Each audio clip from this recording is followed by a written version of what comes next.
Hello students, good morning. Online कक्षाओं में आपका हार्दिक स्वागत, अभिनंदन। कक्षा 12 विषय अनिवार्य हिंदी व्याकरण पार्ट 13 चल रहा है और आज का हमारा प्रकरण है पत्र व प्रारूप लेखन। पत्र व प्रारूप लेखन बोर्ड परीक्षा में यह 2 अंक का आता है। आपको पत्र व प्रारूप लेखन है वो सीखना है। बोर्ड परीक्षा में 2 अंक का आता है और आपके पाठ्यक्रम में है वो अर्धशासकीय पत्र, निविदा, विज्ञप्ति, ज्ञापन, अधिसूचना, इस प्रकार के पत्र व प्रारूप लेखन के टॉपिक दिए हुए हैं विद्यार्थियों।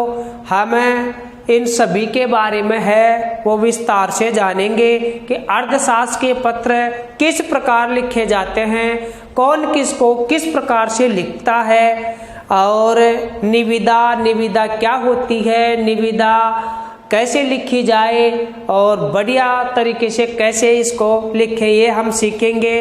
विज्ञप्ति यानी विभागीय जो विज्ञप्ति निकालते हैं वो विज्ञप्ति किस प्रकार से लिखी जाए, तो इसकी चर्चा करेंगे। ज्ञापन दिया जाता है, सरकारी कार्यालय वगैरह हैं, अधिकारी वगैरह हैं, उनको हम ज्ञापन देते हैं। और अधिसूचना, बड़े बड़े विभाग हैं, कार्यालय, ऑफिस हैं, तो वो अधिसूचना है वो जारी करते हैं आम लोगों तक। सरकारी विभाग है वो अन्य विभागों के लिए अधिसूचना इत्यादि जारी करता है। तो आपके पाठ्यक्रम में ये 2 अंक का निर्धारित है, हम सीखेंगे। तो विद्यार्थियों पहले तो आप सुने। मनुष्य सामाजिक प्राणी है। समाज में रहते हुए उसे अपने परिचितों, मित्रों, परिवारजनों तथा विभिन्न अधिकारियों आदि को पत्र लिखने की आवश्यकता होती है। भाई समाज में रहता है तो समाज में रहता है तो वो पत्र लिख करके अपने विचार दूसरे तक पहुंचाना चाहता है, और पत्र प्राप्त करने वाला है वो भी दूसरे के विचार जानना चाहता है। क्योंकि ये पत्र लेखन का समय प्राचीन समय में या पूर्व में बहुत अधिक था, लेकिन आज है वो मीडिया का प्रचार प्रसार उसमें बढ़ावा होने के कारण है वो मोबाइल फोन है, टेलीफोन है ना, ये जनसंचार की जो सुविधाएं मिली है उसके बाद में इनका कार्य थोड़ा कम हो गया, लेकिन आज भी है ये सब कुछ लिखे जाते हैं। आगे सुनिए।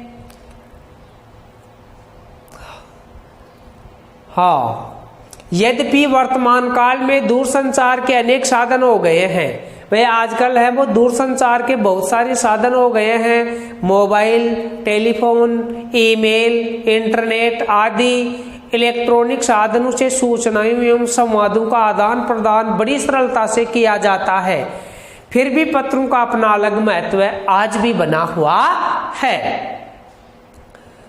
आज भी वो का वही महत्व बना हुआ है। लेखन के कारण इनको विचार विनिमय का श्रेष्ठ एवं स्थायी साधन माना जाता है। क्योंकि लेखन का ये विचार विनिमय का एक श्रेष्ठ साधन है, क्योंकि पत्र जो भी डाले जाते हैं वो स्थायी रहते हैं, रखे जाते हैं, उनके एक बराबर फाइल होती है। हम जब चाहे उनको निकालते हैं, देखते हैं, उनका जवाब देते हैं, तो सुदृढ़ता रहती है। ये आप समझे। फिर भी पत्रों का अलग अलग महत्व है। लेखन के कारण इनको विचार विनिमय का श्रेष्ठ स्थायी साधन माना जाता है। पत्रों के माध्यम से किसी भी विषय पर विस्तार से, प्रभावी एवं आत्मीयता से विचार व्यक्त किए जाते हैं, जिसे पढ़ने वाला अच्छी तरह से समझ लेता है। अनेक विषयों की उचित प्रकाशन केवल पत्रों के द्वारा ही हो पाता है। तो ये पत्र की जो पृष्ठभूमि है उसके बारे में मैंने आपको बताया कि भाई पत्रों का क्या महत्व है, ये क्यों लिखे जाते थे, प्राचीन समय में भी और आज भी लिखे जाते हैं। आज जनसंचार के साधनों के को बढ़ावा होने के कारण है वो इनकी उपयोगिता ज़्यादा हो रही है, लेकिन फिर भी पत्रों का महत्व है वो अब भी बराबर ज्यों का त्यों बना हुआ है। अब आप लिखेंगे पत्र एवं प्रारूप लेखन की महत्वपूर्ण बातें। लिखें आप पत्र एवं प्रारूप लेखन की महत्वपूर्ण बातें।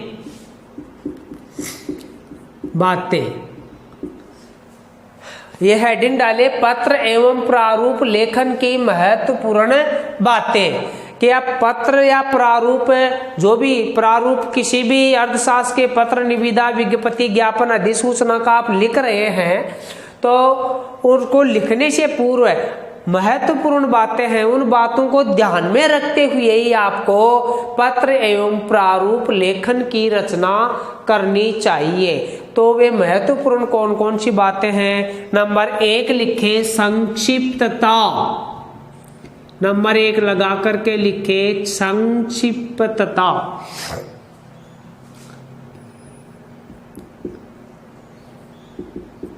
इसके बारे में एक लाइन लिखें आप संक्षिप्तता के बारे में।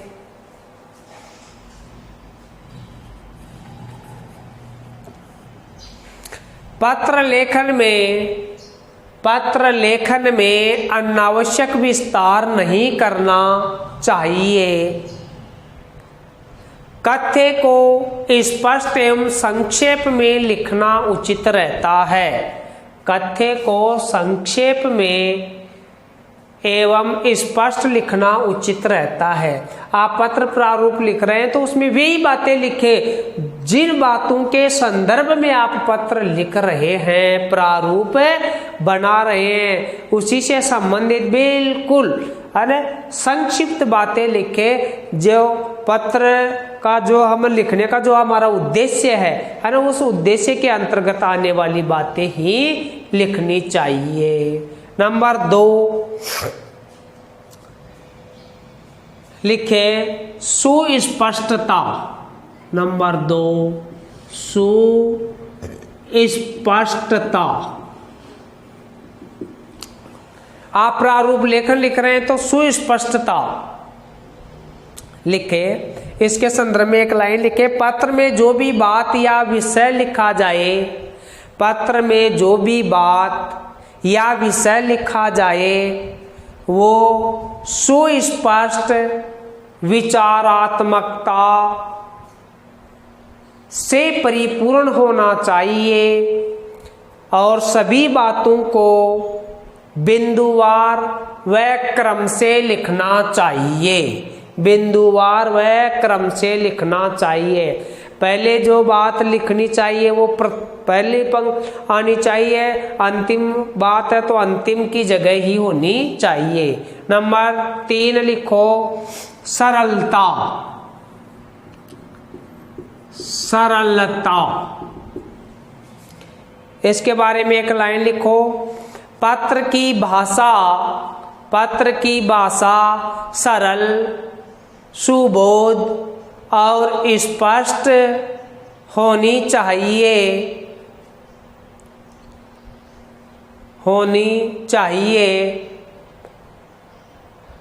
पत्र में लेखक का आज से पूरी तरह व्यक्त होना आवश्यक है। नंबर 4 लिखो किस बात का ध्यान रखना चाहिए? शिष्टता। शिष्टता लिखे। शिष्टता के संदर्भ में पत्र लेखन में शिष्टाचार को व्यक्त करने वाली भाषा, पत्र लेखन में शिष्टाचार को व्यक्त करने वाली भाषा तथा विनम्र अभिव्यक्ति की भाषा का, विनम्र अभिव्यक्ति की भाषा का ही प्रयोग करना चाहिए, करना चाहिए। नंबर 5 सज्जा। लिखो सज्जा।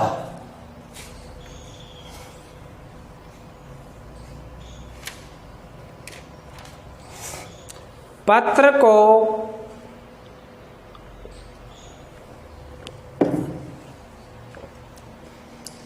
साफ सुथरे कागज, पत्र को साफ सुथरे कागज व सुस्पष्ट लेखनी से क्रमबद्ध तरीके से सजाना चाहिए, सजाना चाहिए। आगे लिखो पत्र के अंग, पत्र के अंग, पत्र के अंग। नंबर 1 लिखो संबोधन और अभिवादन, संबोधन और अभिवादन। इसके बारे में लिखो संबोधन और अभिवादन। विद्यार्थियों अपन पत्र लिखते हैं, आपने प्रार्थना पत्र वगैरह लिखी होगी, सेवा में श्रीमान प्रधानाचार्य महोदय, तो वो संबोधन करने का और अभिवादन करने का एक तरीका है। इसके संदर्भ में एक लाइन लिखे आप, ये पत्र में संबोधन बाईं ओर लिखा जाता है, पत्र में संबोधन बाईं ओर लिखा जाता है, जैसे पूजनीय पिताजी, पूजनीय माताजी आदि। नेक्स्ट लिखो पत्र भेजने की तिथि, पत्र भेजने की तिथि। इसके संदर्भ में एक लाइन लिखो पत्र भेजने की तिथि।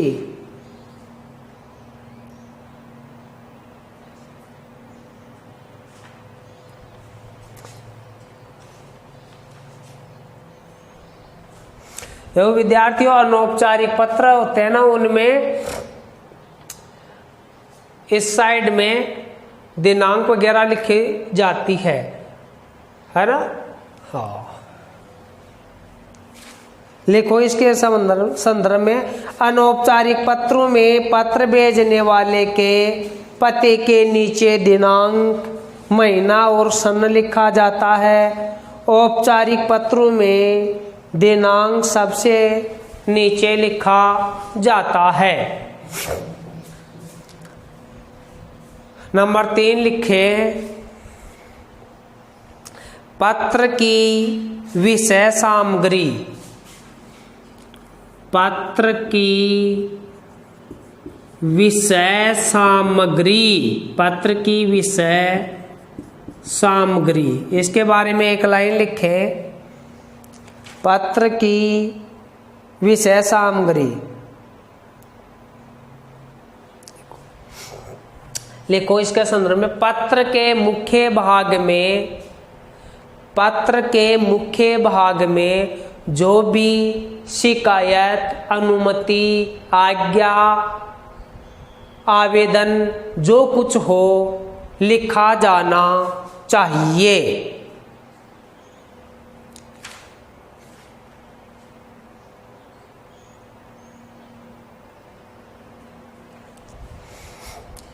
भेजने वाले का पता, भेजने वाले का पता। देखो पत्र में भेजने वाले का पता भी लिखा जाना चाहिए। 5 पत्र प्राप्त करने वाले, पत्र प्राप्त करने वाले का पता। लिखो, पत्र को प्राप्त करने वाले का पता भी लिखा जाना चाहिए।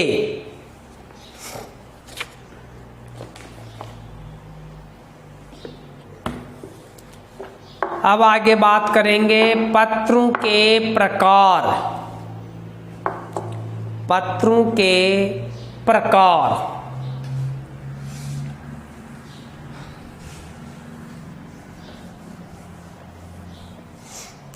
पत्रों के हेडिंग डाले, पत्रों के प्रकार। पत्रों के प्रकार। विद्यार्थियों, पत्र मुख्य रूप से 2 प्रकार के होते हैं।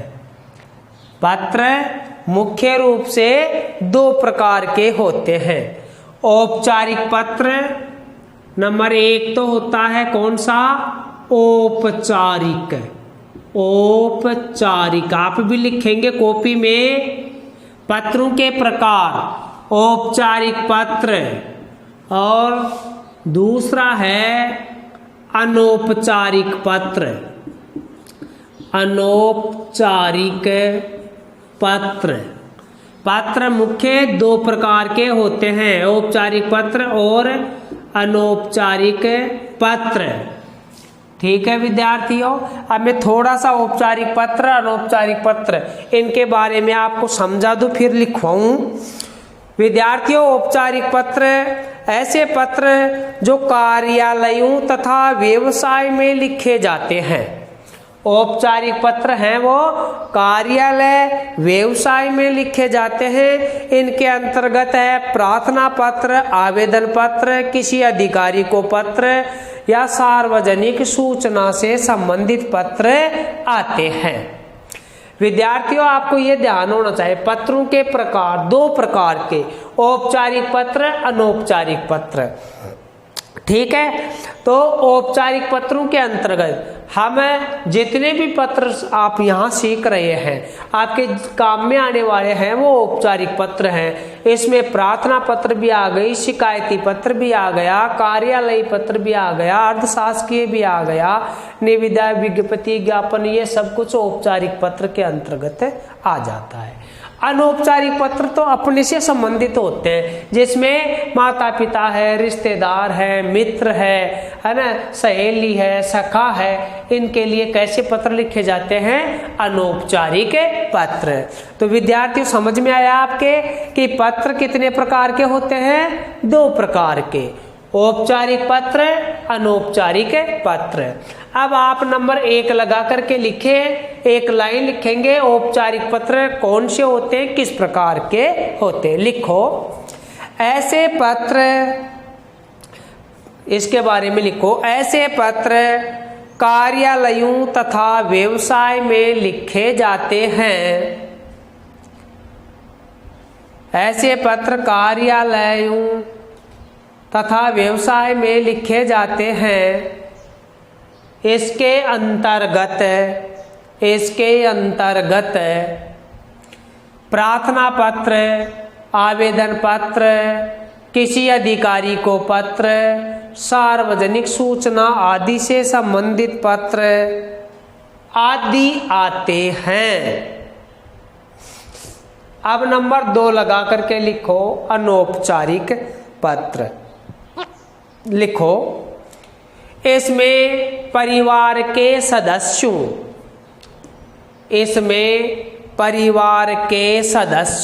फैमिली, परिवार के सदस्यों, मित्रों एवं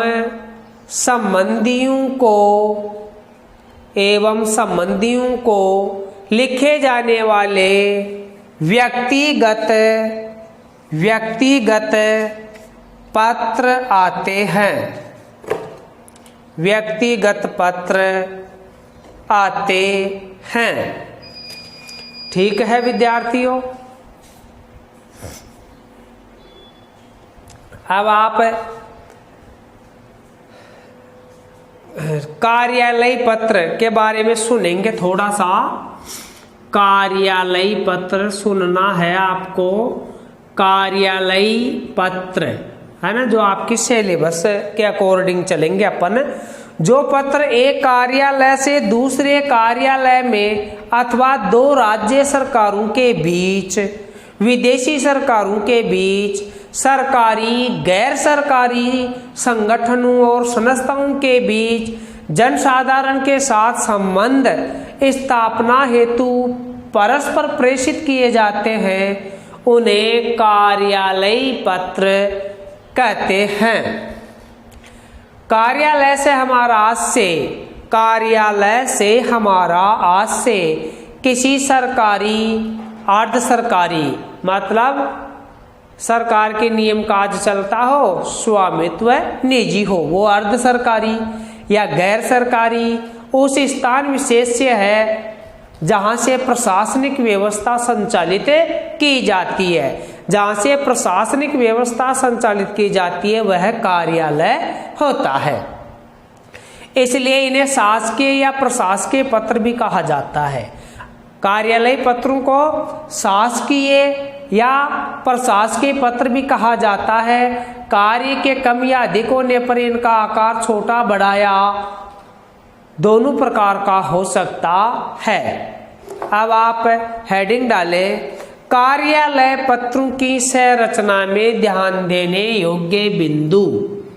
लिखो, कार्यालय पत्रों की संरचना मतलब उसकी रचना करते समय में ध्यान देने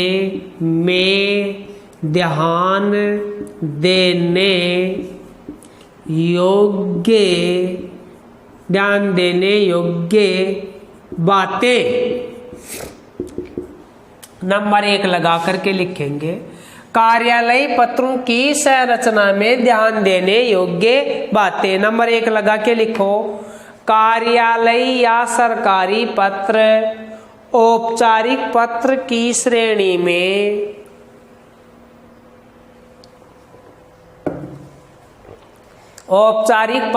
श्रेणी में आते हैं। नंबर 2 लिखो, ऐसे पत्रों के शीर्ष पर कार्यालय, विभाग, संस्थान या मंत्रालय का नाम व पता लिखा जाता है। मतलब कार्यालय का नाम ऊपर लिखते हैं, है ना? जैसे जिला शिक्षा अधिकारी है, माध्यमिक शिक्षा बोर्ड अजमेर, है ना? कार्यालय का पता है ना। जैसे क्या लिखेंगे, सचिव माध्यमिक शिक्षा बोर्ड राजस्थान अजमेर, ऐसा मतलब कार्यालय का पता ऊपर ही ऊपर लिखा हुआ होता है। नंबर 3 लिखो, पत्र के बाईं तरफ, मैं थोड़ा सा मिटान करके समझाऊं ये वाली बातें।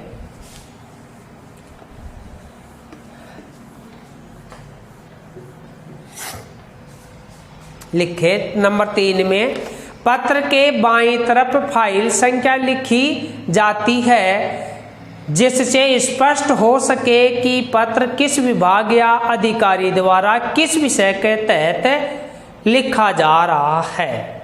लिखे, पत्र के बाईं तरफ फाइल संख्या लिखी जाती है जिससे स्पष्ट हो सके कि पत्र किस विभाग या अधिकारी द्वारा किस विषय के तहत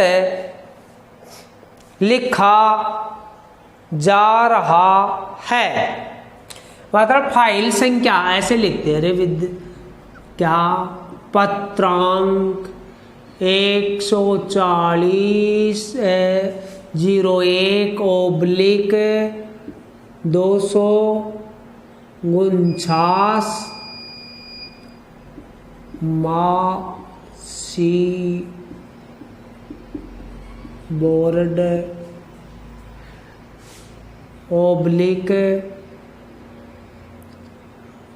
2020 ऐसे लिखते हैं।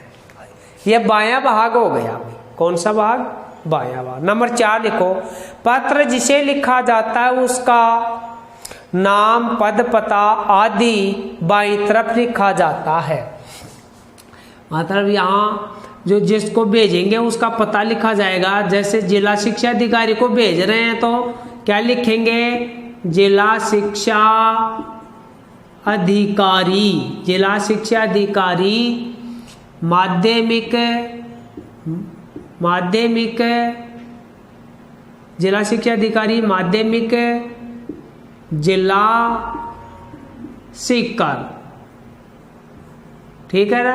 मतलब जिसको भेज रहे हैं उसका पता यहां लिखेंगे। नंबर 5, इसके नीचे प्रेषिती का नाम भी दिया जाता है। देखो यहां थोड़ा मैं मिटान देता हूं। इसके नीचे किसका नाम दिया जाता है? प्रेषिती का नाम। ये तो क्या होता है? प्रेषक। इसके नीचे कौन आएगा? प्रेषिती, है ना? इसका नाम कौन है? भेजने वाला। जैसे जिला शिक्षा अधिकारी माध्यमिक जिला सीकर को भेज रहा है, कौन भेज रहा है? शिक्षा निदेशक। कौन भेज रहा है? शिक्षा निदेशक। शिक्षा निदेशक, शिक्षा निदेशक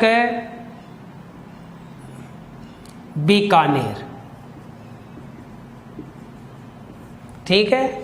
अगली बात नंबर 6 वाली बात, इसके बाद स्थान तथा दिनांक का उल्लेख और फिर उसके नीचे की पंक्ति के पत्र में प्राय बीच में विषय का संकेत होता है। इसका नाम पता एड्रेस हो जाएगा। फिर यहाँ क्या लिखेंगे? विषय। जिस संदर्भ में ये भेज रहा है ना, इस, है ना, उस संदर्भ में लिख देंगे भाई किस विषय के बारे में भेज रहा है। इसके बाद 7 नंबर लगा के लिखो, प्रारंभ में सेवा में लिखा जाता है जो कि अब धीरे धीरे कम हो रहा है। संबोधन के लिए महोदय पर्याप्त है। यहाँ सेवा में लिखते थे विषय के बाद में, आजकल वो बंद हो गया। यहाँ क्या लिखेंगे? महोदय। नंबर 8, पिछले पत्र का यदि कोई हो संदर्भ देते हुए पत्र का प्रारंभ करना चाहिए।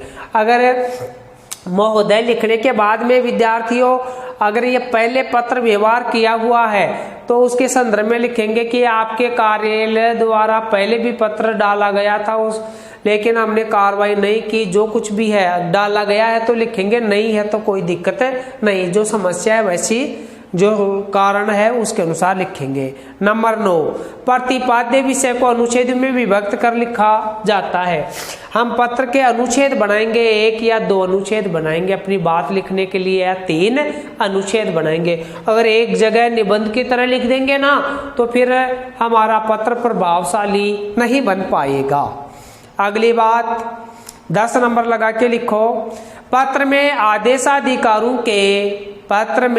आदेशाधिकारों के आदेशों का पूर्णतः समावेश किया जाता है। पत्र में जो भी आदेश देने वाले अधिकारी हैं उन अधिकारों का पूर्णतः समावेश किया जाएगा। नंबर 11 लगा के लिखो, कार्यालय पत्र में प्राय उत्तम पुरुष और मध्यम पुरुष शैली का प्रयोग नहीं किया जाता। इसे अन्य पुरुष शैली में निर्व्यक्तिक ढंग से लिखना उचित रहता है। कौन सी शैली में? अन्य पुरुष की शैली में। ठीक है। नंबर 12, इन पत्रों की भाषा सरल, स्पष्ट, शिष्ट और संगत होनी आवश्यक है। वाक्य अधिक लंबे नहीं होने चाहिए, लंबे वाक्य नहीं होने चाहिए।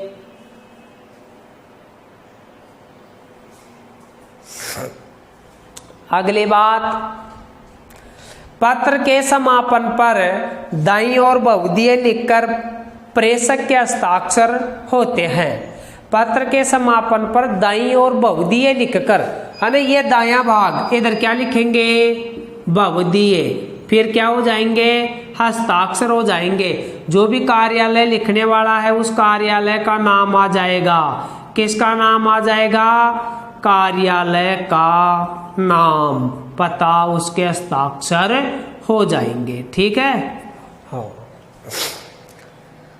अगली बात, पत्र का पृष्ठांकन सभी संबंधित व्यक्तियों को किया जाता है। मतलब पृष्ठांकन, पत्र का पृष्ठांकन है वो संबंधित व्यक्तियों को किया जाता है। भाई किस किस को और लिखे गए हैं ये पत्र, है ना, सूचनार्थ लिखते हैं उसमें। भाई ये जिला कलेक्टर को भी दिया गया, मुख्यमंत्री को भी दिया, प्रधानमंत्री को भी दिया गया। अगली बात, अपेक्षित और आवश्यक संलग्न क्रम संख्या लिखना भी अपेक्षित रहता है। तो ये बातें थी, है ना, कार्यालयी पत्रों को लिखते समय ध्यान देने योग्य बातें। अब हम बात करेंगे आगे आपके पाठ्यक्रम में समाहित पत्र प्रारूप संरचना।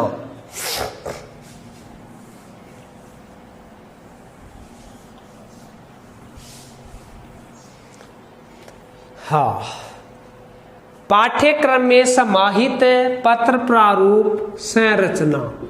पाठ्यक्रम में समाहित पत्र प्रारूप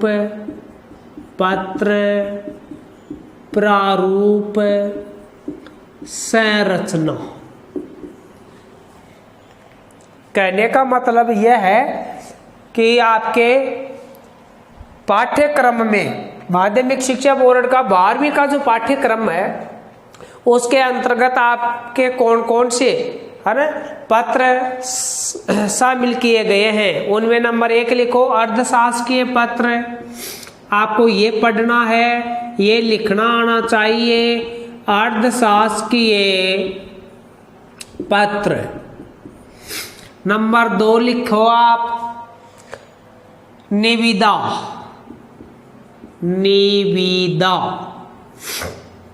नंबर 3 लिखेंगे आप, विज्ञप्ति। नंबर 4 लिखेंगे आप, ज्ञापन। ये सीखना है आपको, ज्ञापन। नंबर 5, अधिसूचना।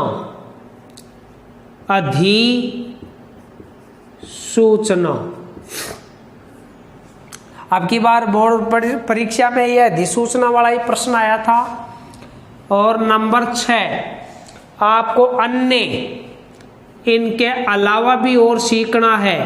क्या क्या सीखना है, ये सारे कौन से पत्रों के अंतर्गत ये आया आपको सीखना है। ये सब कुछ आपको है वो औपचारिक पत्रों के अंतर्गत ही सीखना है। क्या सीखेंगे इसके अलावा, प्रार्थना पत्र। प्रार्थना पत्र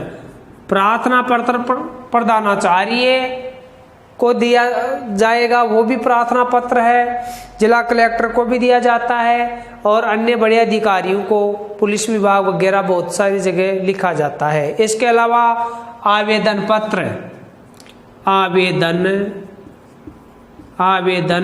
पत्र, ये किसी भी कार्यालय में आप जॉब करना चाहिए उस समय लिखा जाता है आवेदन पत्र। इसके बाद में प्रेस विज्ञप्ति तथा परिपत्र, ये भी आपको सीखना है। परिपत्र, कार्यालय आदेश,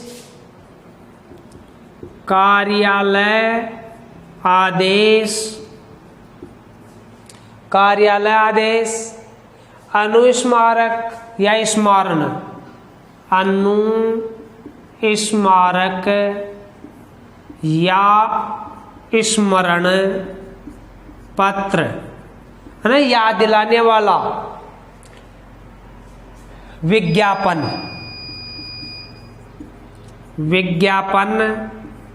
प्रेस